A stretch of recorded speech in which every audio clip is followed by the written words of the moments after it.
I don't want to pick Nikola Jokic as MVP, but that's my bias. I can admit that. Unlike these media people who act like Joel Embiid has actually been better. I also want to pick Joel Embiid, but I can't. Jokic is just the better all-around player. And his team has like the same number of wins. Earlier in the season, you'd be like, oh yeah, Jokic has all the stats and everything, but Embiid actually leads to wins. Not anymore. I want to pick Joel because I like Joel, okay? He's fun. He's got a big personality, big dunks, big blocks. Jokic is like boring. Oh, but Embiid? Yeah, when Ben Simmons didn't show up to work, he didn't hang his head. He rolled with the guys he had. He kept them competitive. What do you think Jokic has done this season? He doesn't have his two best teammates, Michael Porter Jr. and Jamal Murray. He's still carrying the Nuggets. That's like Embiid not having Ben Simmons and Tobias Harris. And yes, the nerdy advanced stats love Jokic, so let's mention them. All-in-one stats like estimated plus minus, LeBron, Raptor, real plus minus, all have Jokic with a big lead offensively. Embiid scores more points, but Jokic and Giannis create more with their passing. The defensive metrics too. At least we can say Jokic isn't a negative. On-off numbers aren't close. The Nuggets almost 20 points a game per 100 better with Jokic on the court. So, I hate to say it, but Jokic is my MVP, Embiid is second, Giannis is third. The least valuable player, shocker, was a Laker. And I saw this really cool stat. If you filter by high usage rate and a lot of minutes, the best plus minus this year was our top 3 MVP guys. Jokic, Giannis, and Embiid. So that's a pretty good filter, right? Yeah, well, Russell Westbrook was bottom 5 in the league. However, I'm not gonna blame Russ. My least valuable player is Anthony Davis. How does a dude in his prime at 28 years old not show up? 18% from 3, always injured, came in out of shape.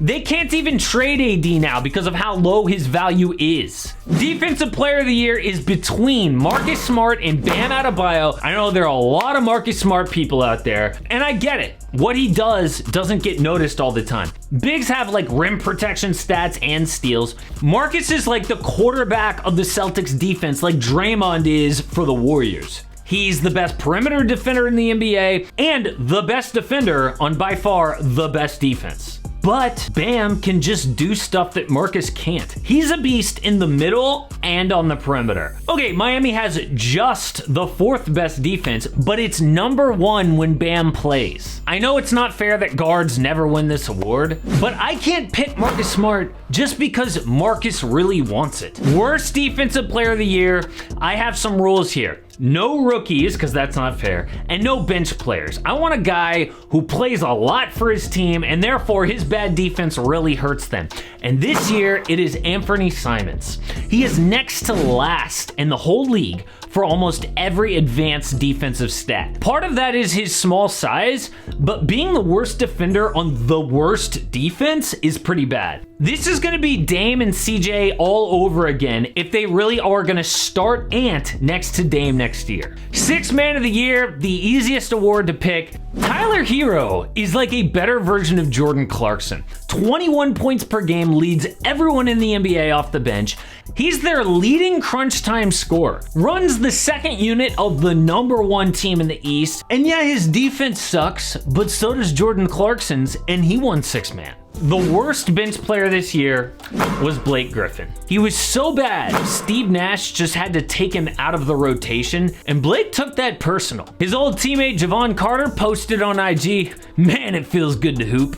Blake commented, "What's it like?" But it's sad. The knee injuries took away Blake's athleticism, and he just didn't develop the skill to fall back on. 6 points a game, 43% from the field with horrible defense. How much longer is Blake gonna actually be in the league?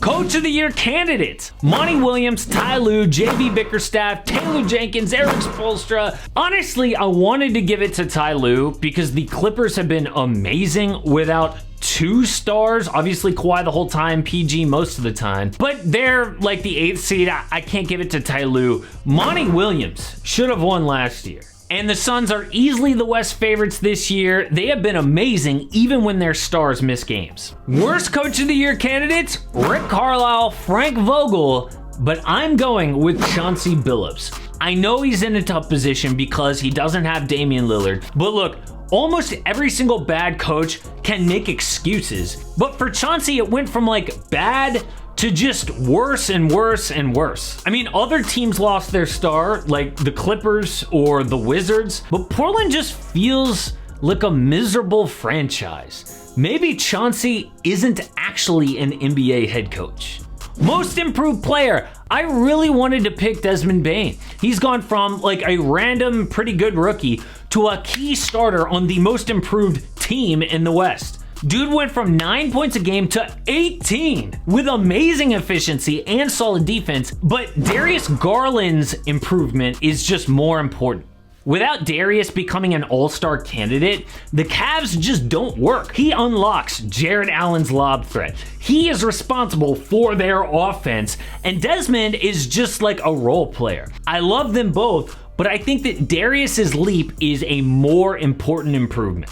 Most disappointing player, also Anthony Davis, but he won least valuable. And honestly, I'm not like shocked that AD sucked. It's like, yeah, he's injured and soft. Not a surprise. I was most disappointed with Julius Randle. What happened? I mean, I knew he wasn't as good as last year, but this was shocking. I mean, we could talk about how crappy his stats were all day, but his entire approach changed. He was whiny with refs, didn't try on rebounds or 50-50 balls. It seemed like he was mentally fragile. When MSG would chant for Obi Toppin, it was like Julius Randle felt bad about himself. Now he is one of the worst contracts in the NBA, real quick. But finally, Rookie of the Year. This award is tough because the rookie class might have been even better than 2018, which had Luka, Trey, DeAndre Ayton, SGA, Jaren Jackson, and Mikal Bridges.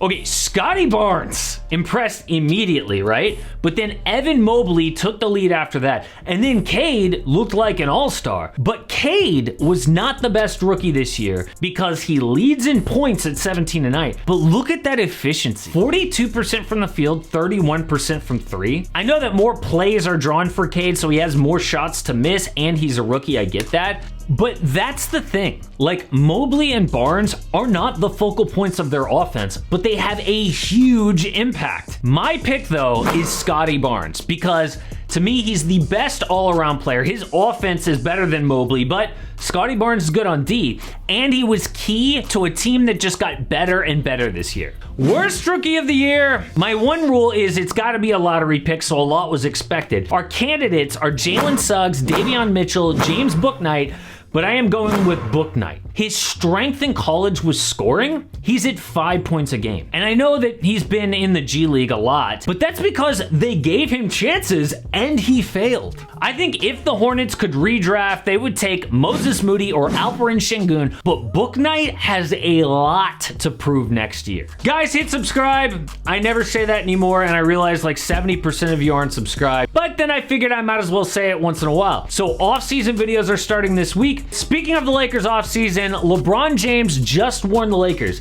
if you don't make major changes, I will leave this team. He didn't like come out and say that, obviously, but I made a whole video about it. Check it out.